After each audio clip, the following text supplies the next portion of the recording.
Welcome to my channel. ఈరోజు కొర్రలతో పాయసం చేసుకుందాం. కొర్రలతో పాయసం చేసుకునేకి కావాల్సిన పదార్థాలు: కొర్రలు 1 కప్పు, షుగర్ 1/2 కప్పు, పాలు 1/2 లీటరు, 4 ఖర్జూరాలు, కాజు కిస్మిస్, 2 స్పూన్స్ నెయ్యి. కొర్రలను 2 సార్లు కడుక్కొని గంట సేపు నానబెట్టుకోవాలి. 1 కప్పు కొర్రలకి 3 కప్పులు నీళ్లు వేసి కుక్కర్లో వేసి ఉడికించుకోవాలి. ఖర్జూరాలలో సీడ్ తీసి పాలు వేసి నానబెట్టుకోవాలి. వేడి పాలే కాంచి పెట్టుకున్న పాలు వేసి కొద్దిసేపు చల్లారేంత వరకు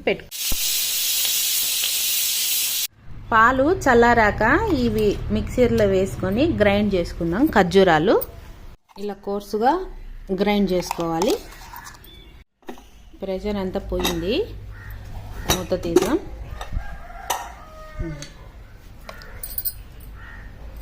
మెత్తగా ఉడికిపోయాయి.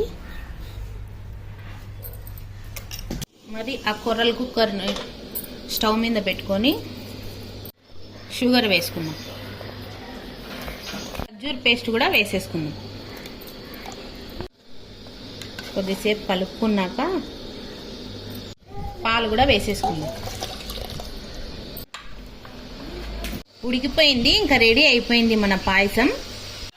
ఒక బౌల్లోకి తీసుకుందాం.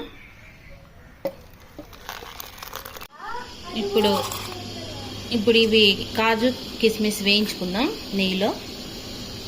ఫైనల్గా వేయించుకున్న కాజు కిస్మిస్ వేసి మన పాయసం రెడీ. సర్వ్ చేసుకుందాం.